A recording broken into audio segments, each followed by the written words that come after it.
Assalamualaikum warahmatullahi wabarakatuh.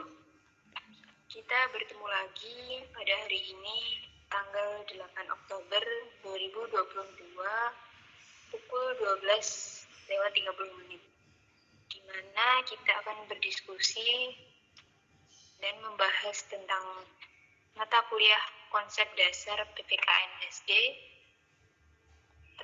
tepatnya materi kelima, yaitu keadilan sosial bagi seluruh rakyat Indonesia.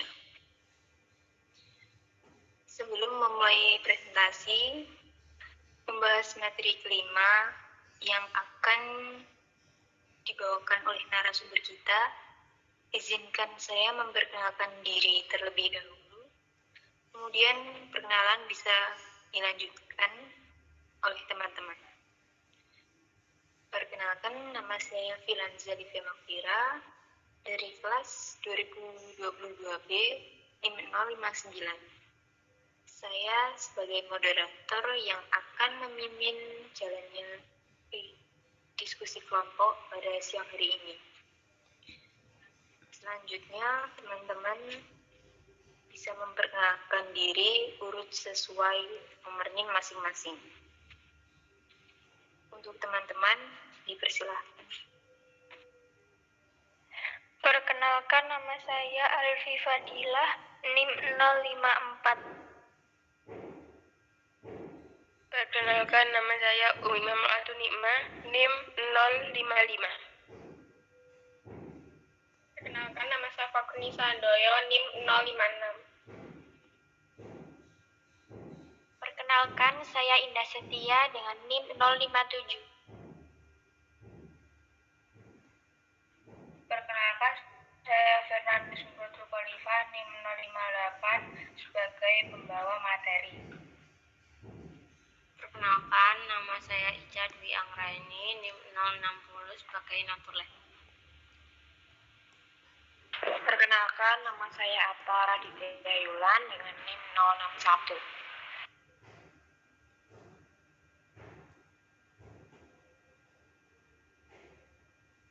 Perkenalkan, nama saya Fitriatul Maufiro, NIM 062. Perkenalkan, nama saya Nur Wafiro, NIM 063. Perkenalkan, saya Rohimah Syaraf, NIM 064. Perkenalkan, nama saya Kamala Syifaiyah Ahsaniyah, NIM 065.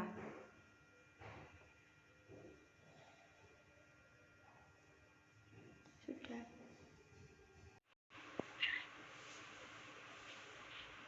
Baik, tidak perlu menunggu lama-lama karena narasumber kita telah menyiapkan materi ini dan kita bisa mulai untuk berdiskusi. Untuk Mbak Fernanda, dipersilahkan bisa dimulai.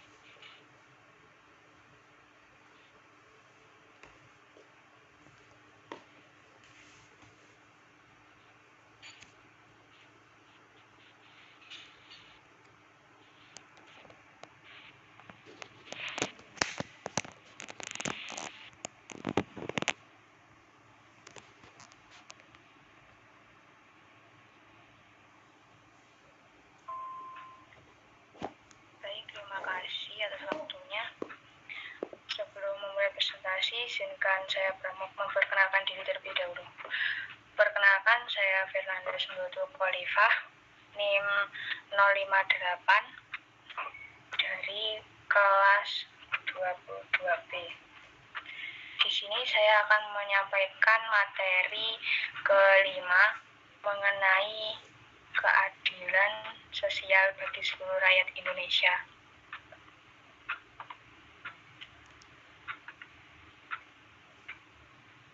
Sebelum masuk ke materi, kita harus mengenal konsep-konsep yang akan kita bahas pada diskusi kali ini.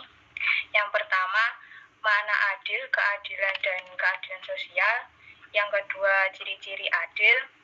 Yang ketiga, parameter terciptanya keadilan sosial.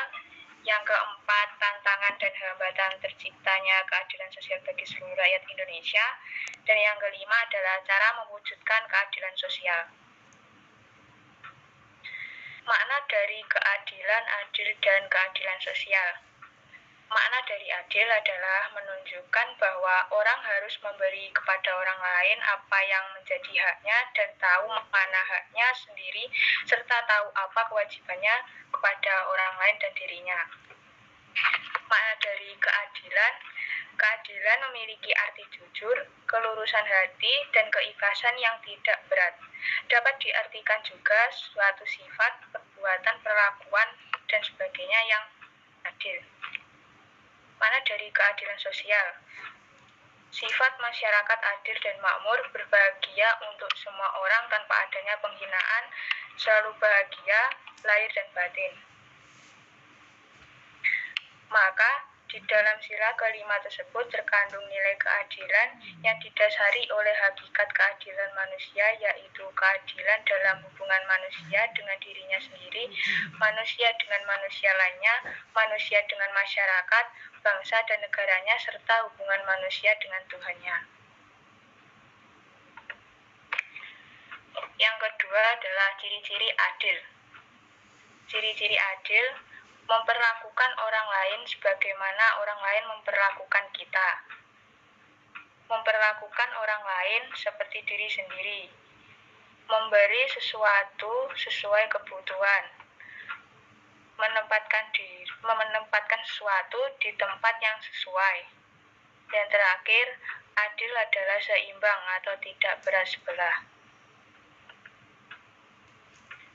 Yang ketiga, parameter terciptanya keadilan sosial.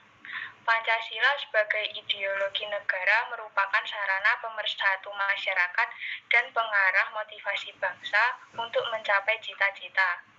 Untuk terciptanya masyarakat yang satu atau bersatu, diperlukan adanya keadilan. Disinilah peran Pancasila sebagai parameter keadilan sosial.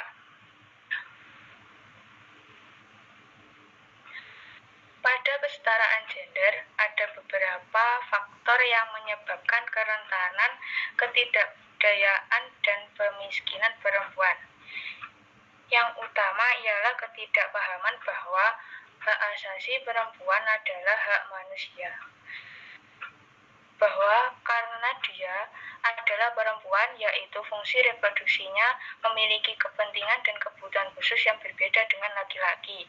Ketidakpahaman ini dapat tercermin atau tersirat dalam berbagai peraturan perundang-undangan, termasuk kebijakan teknis, sehingga tidak mudah bagi perempuan untuk mengakses hasil pembangunan secara setara dan berkeadilan.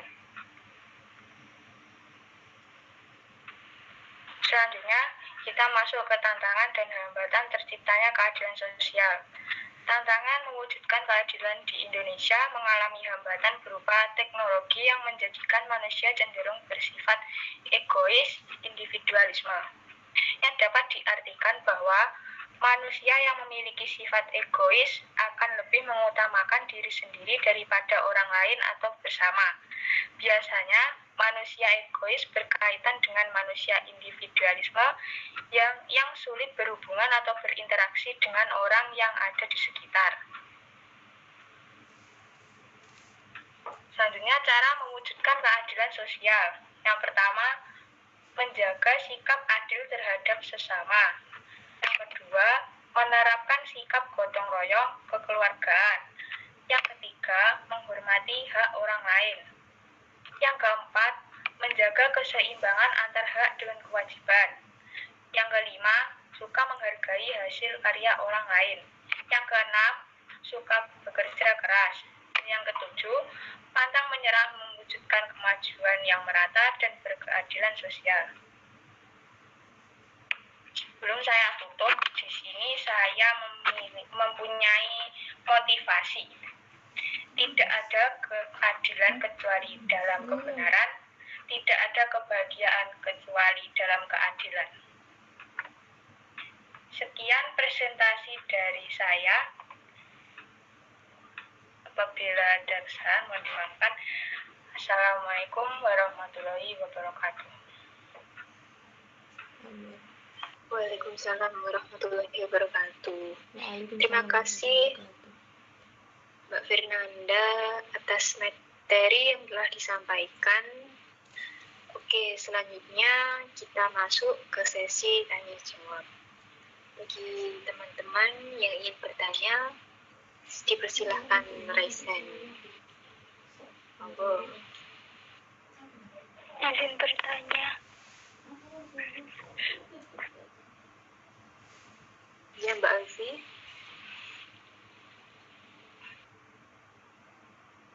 Bagaimana jika tidak ada keseimbangan hak dan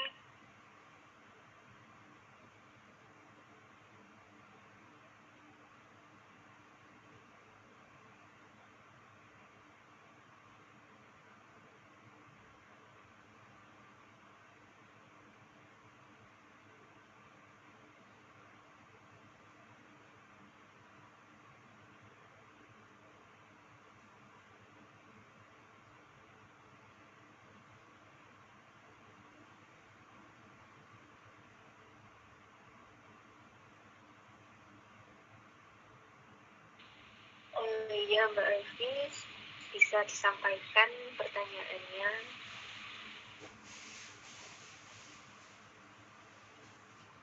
mohon maaf tadi kendala sinyal.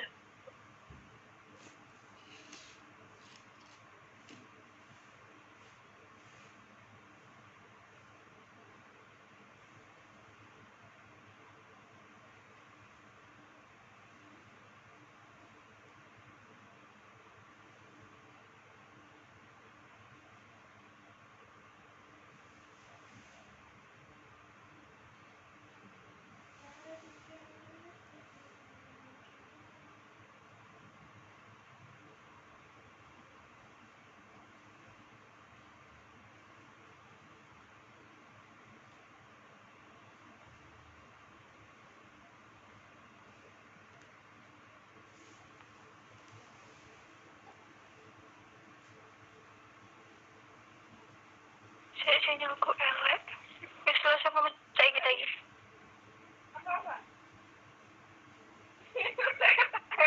Ya, silahkan Mbak Alfi. Oh ya, sampai iki. Mungkin Mbak Alfi bisa menuliskan pertanyaannya di info message ya, barangkali jaringannya bermasalah.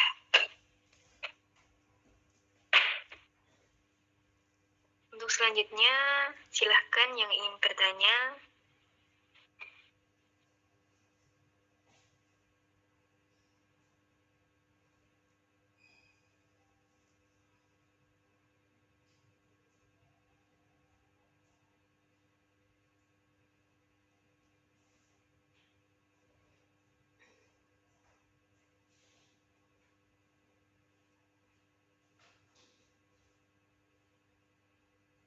Baik, ada Mbak Nurul Wafiroh. Silahkan Mbak.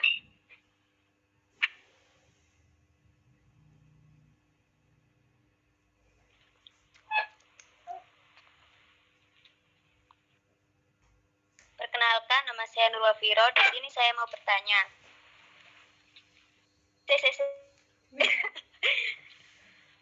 Nur Wafiro NIM 063. Di sini saya mau bertanya.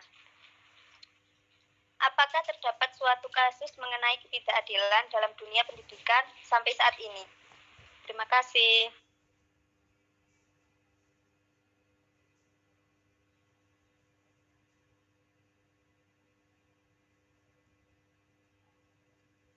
Mbak Fernanda bisa dipersilahkan menjawab pertanyaan dari Mbak Alfi.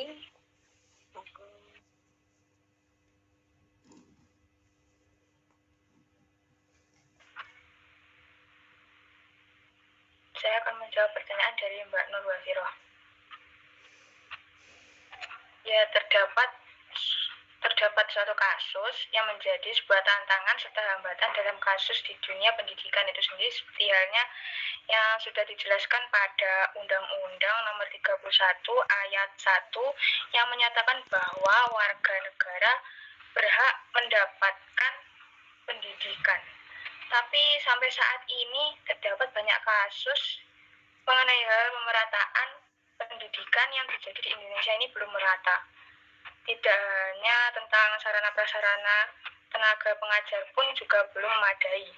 Mengenai hal tersebut, upaya yang dilakukan pemerintah bisa melalui penyediaan sekolah gratis, membangun sarana prasarana yang memadai, memberikan beasiswa kepada siswa yang berprestasi atau yang tidak mampu dari segi ekonomi keluarga,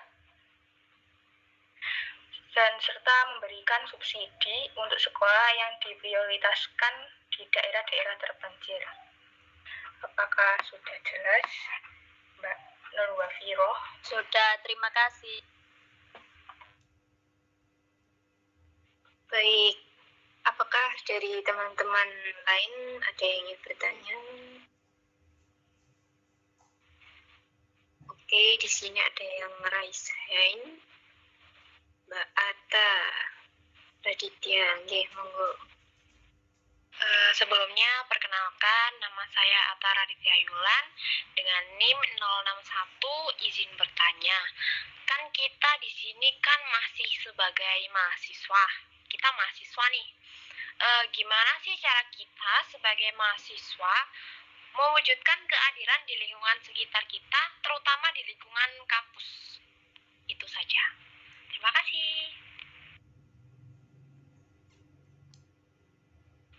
Mbak Fernanda bisa menjawab pertanyaan dari Mbak Ata, dipersilahkan. Baik, saya akan menjawab. Kita sebagai mahasiswa ini harus tahu ya apa makna yang terkandung di sila kelima keadilan sosial bagi seluruh rakyat Indonesia. Jadi kita sebagai mahasiswa harus saling menghargai, bersikap adil antar sesama, menghormati hak-hak orang lain, melaksanakan kewajiban sebagaimana kita sebagai mahasiswa, berjiwa sosial, saling membantu demi terwujudkan kesejahteraan lahir batin bagi seluruh rakyat Indonesia. Apakah sudah jelas? Sudah jelas, terima kasih.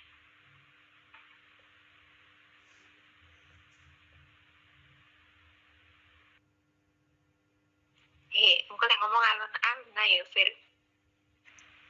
Iya, ben rodok suwi nek aku dilorong sithik.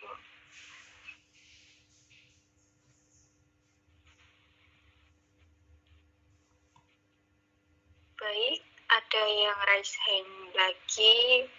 Oke, Mbak Indah Setia, monggo bisa diajukan pertanyaannya. Baik, terima kasih atas waktunya. Saya Indah Setia dengan NIM 057, izin bertanya. Tadi Mbak Fernanda telah memaparkan tentang keadilan. Dan yang akan saya tanyakan, mungkinkah ketidakadilan itu terjadi? Apa yang terjadi jika terdapat ketidakadilan dalam berbagai hal? Terima kasih.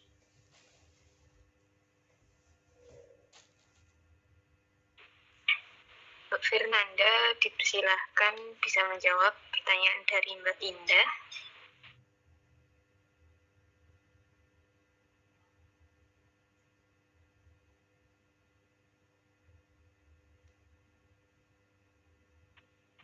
Baik, saya akan menjawab pertanyaan dari Mbak Indah. Ya, jika tidak adanya ketidakadilan, maka banyak pihak-pihak tertentu yang bertindak sesuka hati mereka tanpa menerapkan norma-norma yang ada, serta bisa muncul tindakan korupsi, kriminalitas, diskriminasi yang mulai merajalela di mana-mana, dan juga keseimbangan hak dan kewajiban sudah tidak lagi seimbang. Apakah sudah jelas?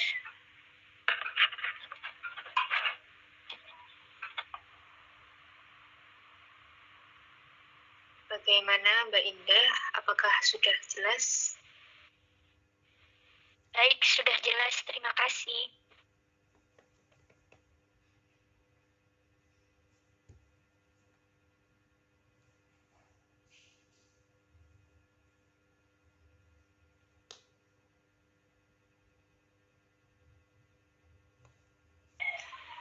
Oke,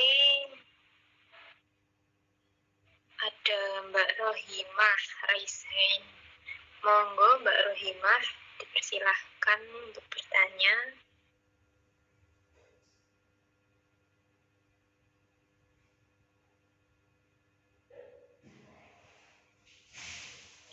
Baik, terima kasih atas kesempatannya. Saya Rohimah Syaraf dengan NIM 064. Izin bertanya. Tadi kan sempat menyinggung ya tentang kesetaraan gender bagi perempuan.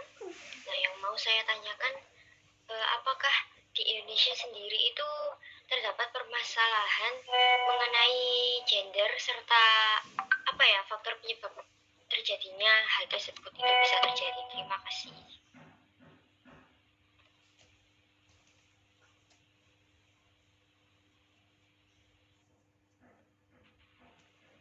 Oke, terima kasih pertanyaannya.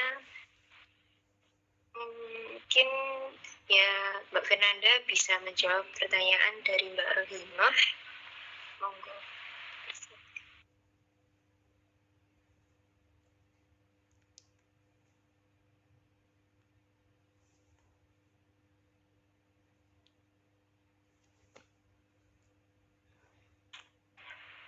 Baik, saya akan menjawab pertanyaan dari Mbak Rohimah mengenai kesetaraan gender perempuan menjadi indikator yang tertinggal dibanding dengan laki-laki dari segi memperoleh kesempatan, peluang, serta hasil pembangunan. Faktor penyebab bisa jadi perempuan itu kan cenderung mendapat sifat yang merendah, seperti perempuan adalah makhluk yang lemah, emosional, cengeng, dan tidak bisa tahan banting. Terus yang kedua, faktor penyebab bisa berupa tindakan kekerasan terhadap sesama perempuan. Perempuan kan dianggap sebagai kaum yang lemah secara fisik, sehingga seringkali mengalami kekerasan dalam bentuk pemukulan, pemerkosaan, ataupun pelecehan seksual dan sebagainya. Apakah sudah jelas, Mbak Rohimah? Ya, sudah jelas. Terima kasih.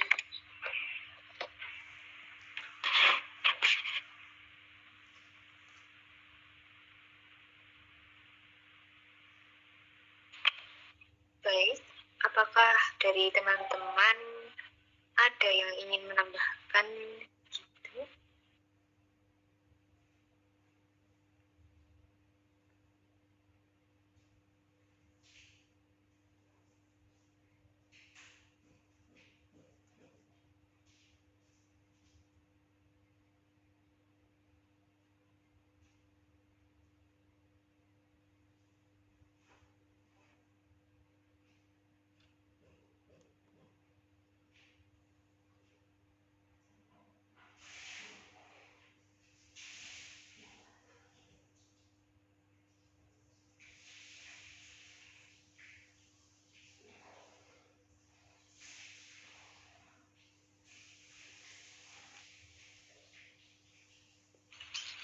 Oke, sepertinya belum ada ya tambahan dari teman-teman. Mungkin kita bisa lanjut untuk pertanyaan selanjutnya. Monggo yang ingin bertanya, saya persilahkan untuk raise hand.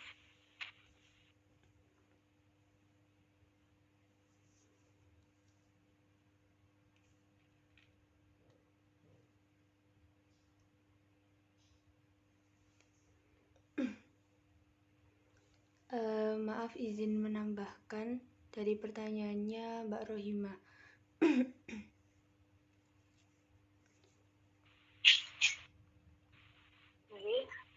Mbak Kamala, silahkan.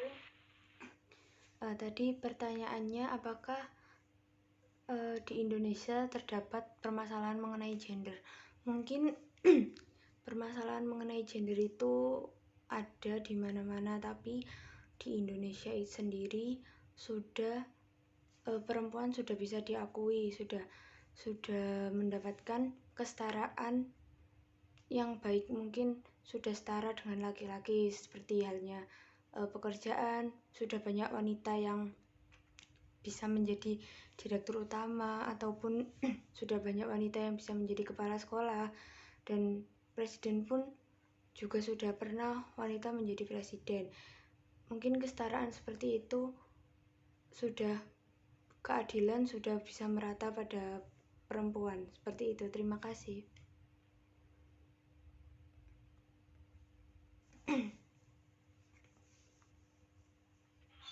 Oke, baik. Terima kasih Mbak Kamala atas tambahan untuk pertanyaan dari Mbak Rovina.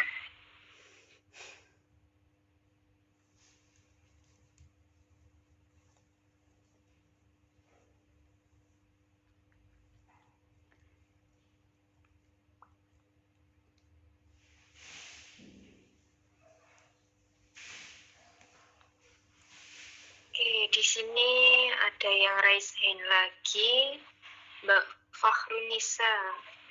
Dipersilahkan untuk bertanya. Baik, terima kasih atas waktunya.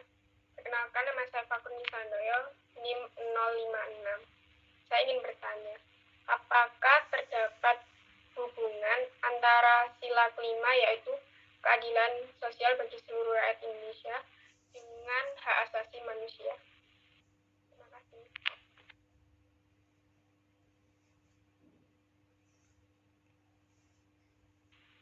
Baik, terima kasih pertanyaannya dari Mbak Fakhrunisa. Mbak Fernanda, dipersilahkan untuk menjawab pertanyaan dari Mbak Fakhrunisa. Monggo.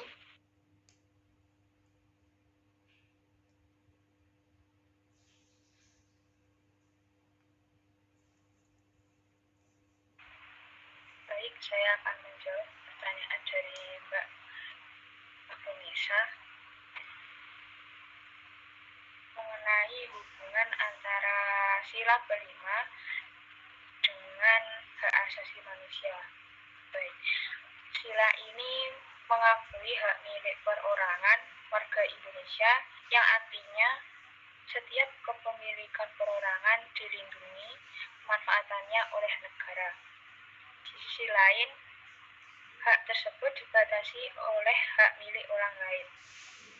Hal ini kemudian menimbulkan kewajiban bagi warga negara Indonesia untuk senantiasa menghormati dan menghargai hak-hak orang lain.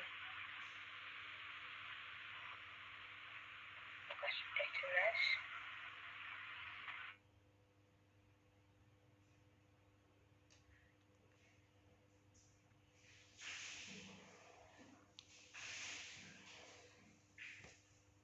Bagaimana Mbak Fakhrunisa? Apakah sudah jelas jawaban dari Mbak Fernanda? Iya, sudah jelas. Terima kasih.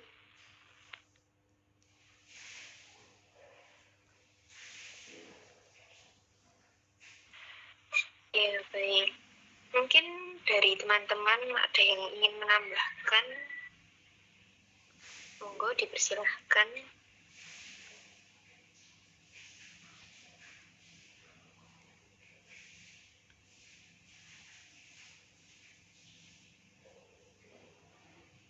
Untuk pertanyaan dari Mbak Alfi yang tadi berhalangan untuk menyampaikannya, akan saya bacakan.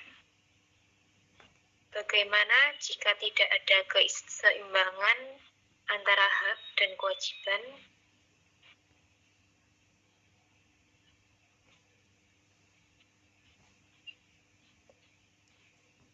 Mungkin bisa dijawab Mbak Fernanda.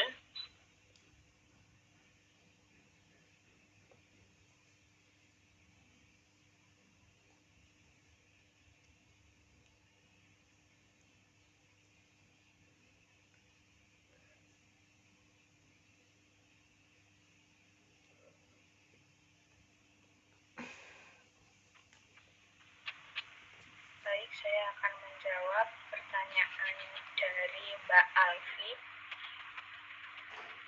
Di sini kita perlu tahu arti hak dan kewajiban. Hak adalah hal yang secara mutlak dimiliki seseorang sejak dia lahir. Contohnya, hak kelayakan hidup, hak untuk mengembangkan diri dan melalui pemenuhan kebutuhan, dan berhak mendapatkan pendidikan, ilmu pengetahuan, dan teknologi, bahkan seni budaya demi meningkatkan kualitas hidupnya demi kesejahteraan hidup manusia. Sedangkan kewajiban adalah tanggung jawab dari seseorang. Contohnya, menghormati serta menjaga toleransi antar umat beragama agar persatuan Indonesia tetap utuh. Lalu menghormati hak asasi manusia lainnya serta menaati peraturan. Jadi, keseimbangan antara hak dan kewajiban sangat diperlukan karena keduanya harus dipenuhi tanpa merusak esensi satu sama lain. Saja mungkin sudah jelas.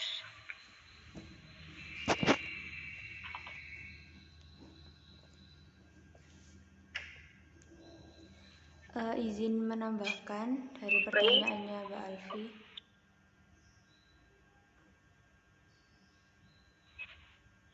Ya, Mbak Kamala, dipersilahkan. Menurut saya keseimbangan hak dan kewajiban itu perlu diterapkan karena seseorang bisa mendapatkan haknya jika kewajiban yang diberikan kepadanya sudah bisa dilaksanakan dengan baik. Seperti orang yang sedang bekerja, dia harus melakukan pekerjaannya sebagai suatu kewajibannya tersebut dengan baik dan benar.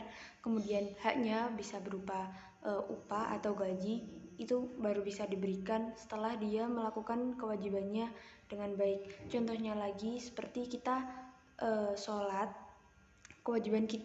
sholat merupakan kewajiban kita. Terus setelah kita melakukan sholat, kita bisa mendapatkan hak kita berupa pahala, baik itu diterima maupun tidak, itu urusan yang Maha Kuasa, tapi itu semua sudah bisa dilakukan merupakan kewajiban dan kita bisa mendapatkan hak kita dengan baik dan benar. Terima kasih.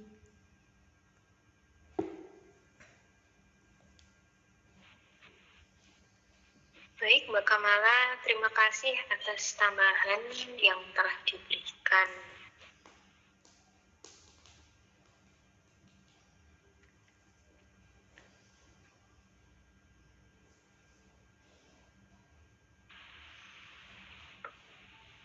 Apakah dari teman-teman ada yang ingin bertanya lagi?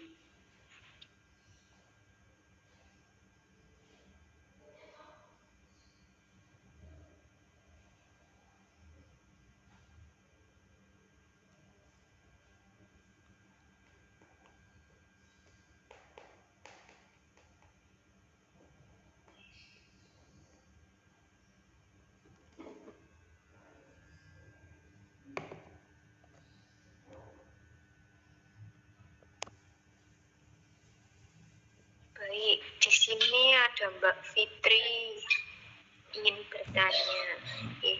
Monggo Mbak Fitri, saya persilahkan untuk menyampaikan pertanyaannya. Ya, terima kasih atas waktunya.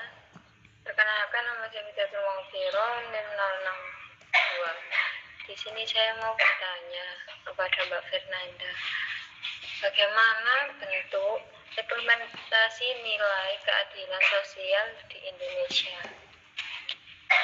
Terima kasih.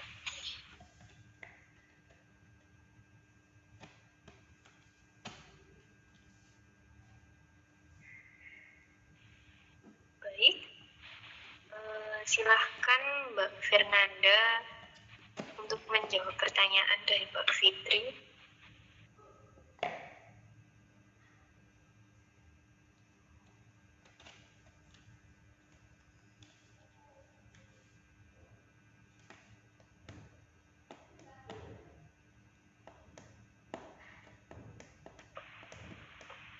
saya akan menjawab pertanyaan dari Mbak Fitri.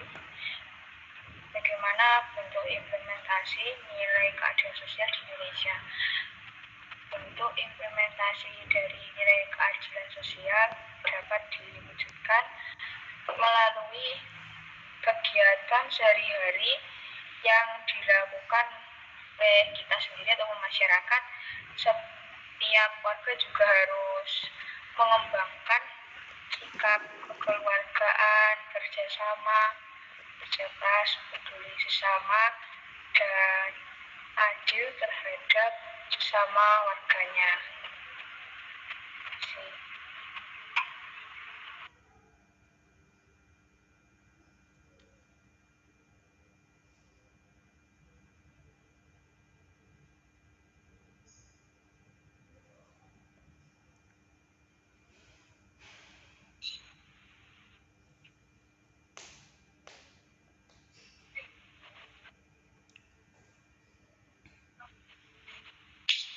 Baik, apakah jawaban dari Mbak Fernanda dapat dipahami, Mbak Fitri? Iya, sudah. Terima kasih ya, Mbak Fernanda. Sama-sama, Mbak Fitri.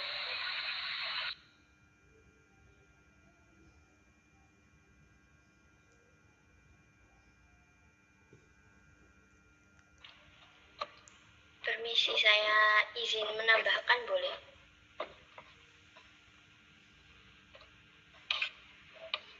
Ya, boleh, Mbak Rahimah. Dipersilahkan jika ingin menambahkan. Saya izin menambahkan jawab pertanyaan dari Mbak Fitri tadi mengenai bentuk implementasi keadilan sosial di negara Indonesia ya. Menurut saya kan di Indonesia itu banyak sekali keanekaragaman seperti perbedaan ras, perbedaan suku, agama, etnis, dan ekonomi juga. Nah, dari adanya perbedaan-perbedaan tersebut, itulah yang seharusnya setiap warga negara Indonesia itu berhak buat mendapatkan hak dan kewajiban dan mendapatkan kesempatan yang sama rata gitu, tanpa melihat latar belakang yang didapatkan masing-masing orang. Kayak nggak seharusnya dari perbedaan tersebut itu malah justru yang harus kita tegakkan gitu, dan mereka juga harus berhak mendapatkan hak yang sama setiap orang tanpa melihat latar belakang ekonominya, rasnya, suku, atau etnis dan agama mereka masing-masing. Itu dari saya. Terima kasih.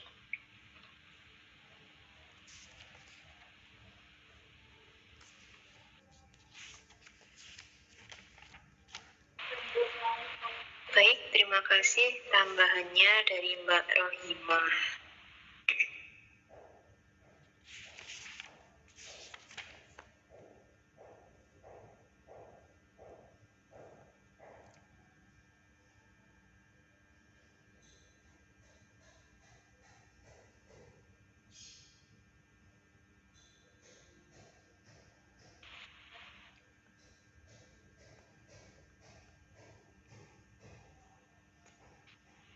Untuk teman-teman lain, apakah ada yang ingin bertanya lagi?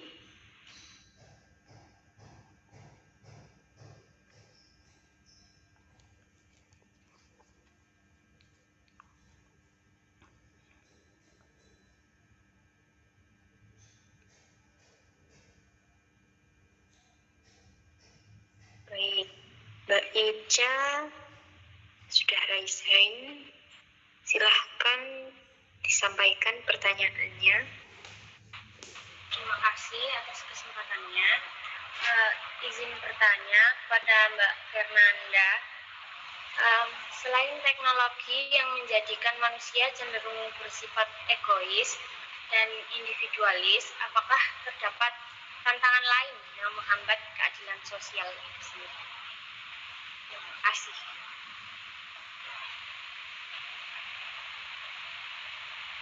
Mohon maaf, saya belum perkenalan. Nama saya Ica Diangrani, nomor NIM 060.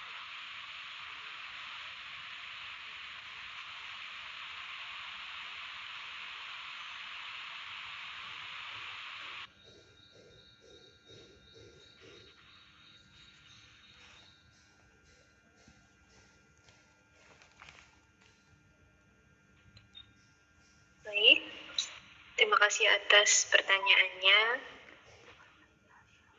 Mungkin bisa dijawab Mbak Fernanda, pertanyaan dari Mbak Ica.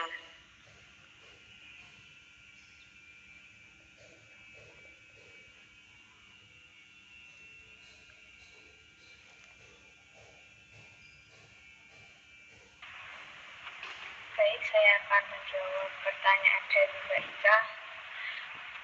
Selain teknologi yang menjadikan manusia cenderung bersifat egois dan individualis, ada tantangan atau hambatan lain yang menghambat keadilan sosial.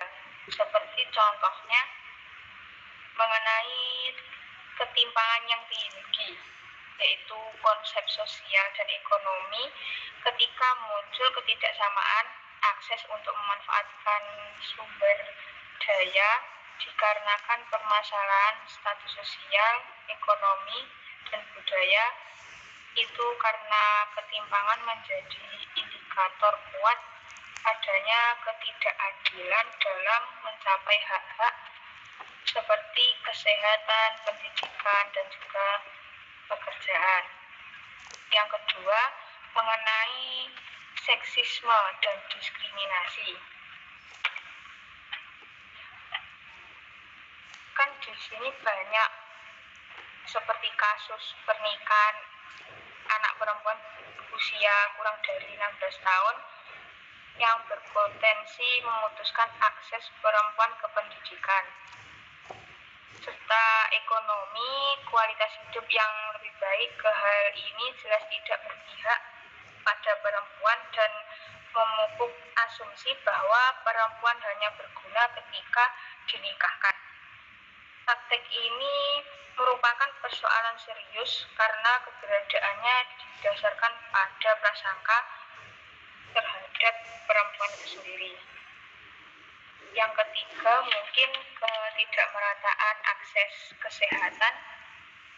Kan semakin terpencil suatu daerah, bisa jadi semakin minim pula jumlah dokter atau tenaga medis yang dapat ditemui. Konsekuensi dari minimnya tenaga kesehatan, waktu berobat yang panjang, dan pelayanan kesehatan tidak bisa maksimal. Mungkin itu jawabannya.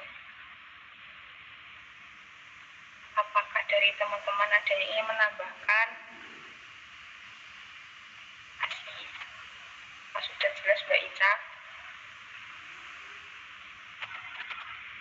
Sudah jelas.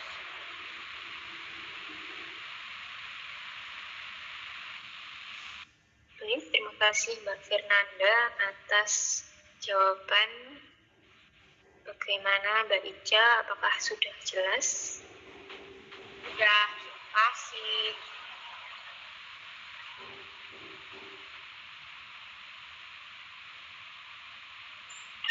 Mungkin dari teman-teman ada yang ingin menambahkan?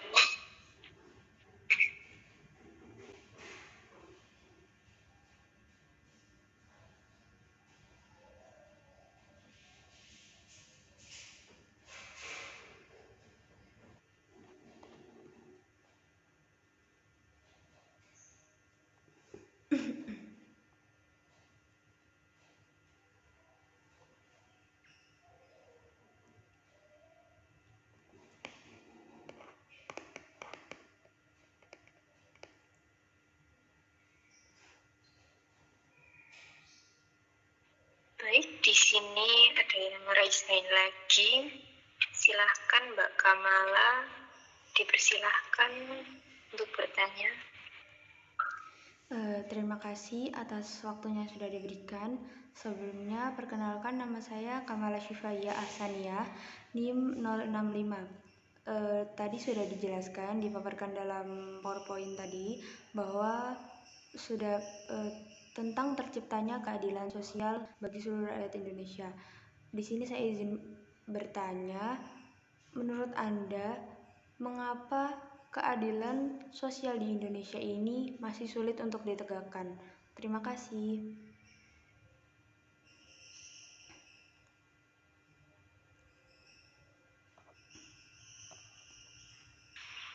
Baik, terima kasih untuk pertanyaannya. Mungkin bisa dijawab oleh Mbak Fernanda.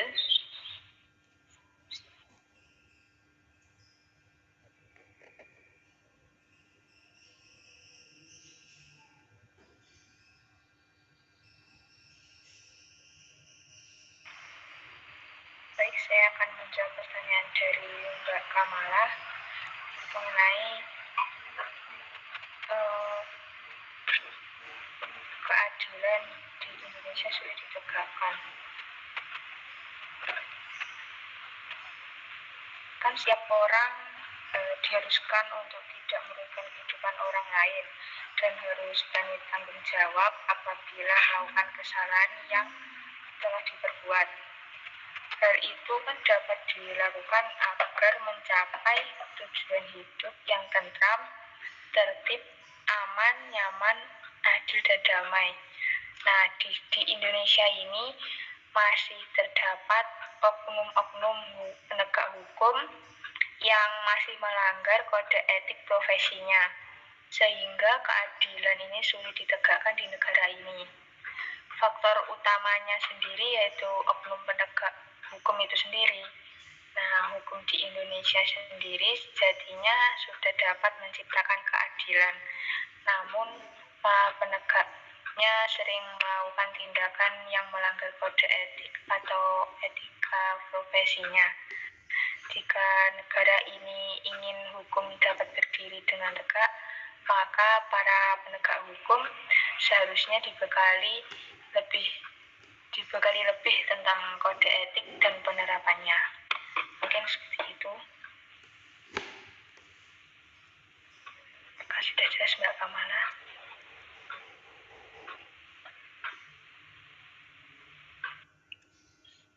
Oke, bagaimana Mbak Kamala? Apakah sudah jelas?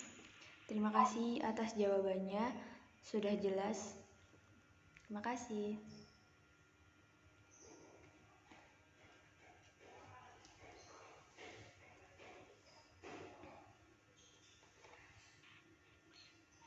Baik, di sini ada yang raise hand lagi.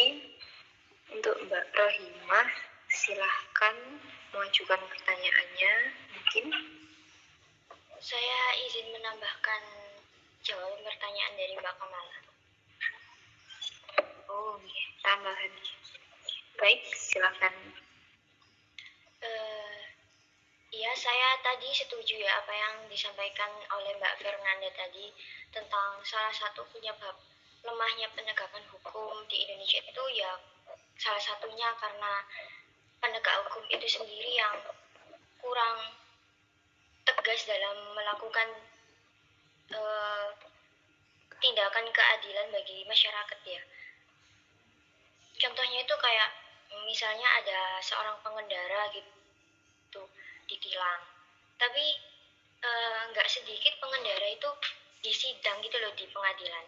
Kayak begitu kejadian mereka ditilang itu kayak langsung entah menyogok polisinya supaya tidak ada kelanjutan penyidangan dan tindakan yang lebih lanjut gitu. Nah, jadi kayak masyarakat itu banyak yang melakukan tagar hashtag kayak percuma lapor polisi, kayak apa-apa itu kayak udah menganggap polisi itu ya nggak akan ujung-ujungnya itu cuma bisa diselesaikan dengan uang atau apa gitu, nggak akan ada kelanjutan yang lebih lanjut untuk mengadili segala bentuk tindakan yang melanggar hukum gitu. Karena hal-hal yang kayak gini tuh yang seharusnya para penegak hukum itu melakukan penegakan hukum yang secara adil, tapi malah penegak hukum itu sendiri yang malah meremehkan dan justru mereka yang kadang terlibat korupsi atau tindakan kriminalitas yang lain gitu. Jadi seharusnya masyarakat Indonesia seharusnya Indonesia itu lebih bisa meningkatkan kualitas dan peran penegak hukum yang sebenarnya gitu, kayak bisa lebih diperbaiki lagi. Jadi kalau misal penegakan hukum itu bisa lebih diperbaiki, maka masyarakat itu bisa lebih percaya gitu terhadap penegakan hukum di Indonesia. Jadi nggak banyak juga yang menyepelekan dan melanggar segala bentuk ketidakadilan yang dianggap disepelekan karena bisa disogok atau apa dan bisa diselesaikan hanya dengan uang. Terima kasih.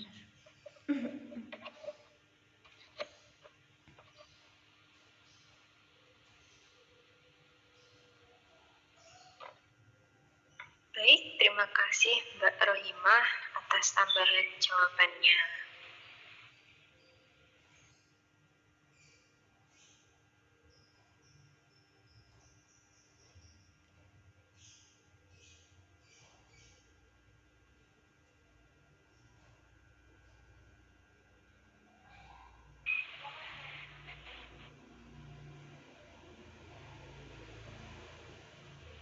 Siapa kira turun tako? Umi dah. Oke, apakah dari teman-teman ada yang ingin bertanya lagi?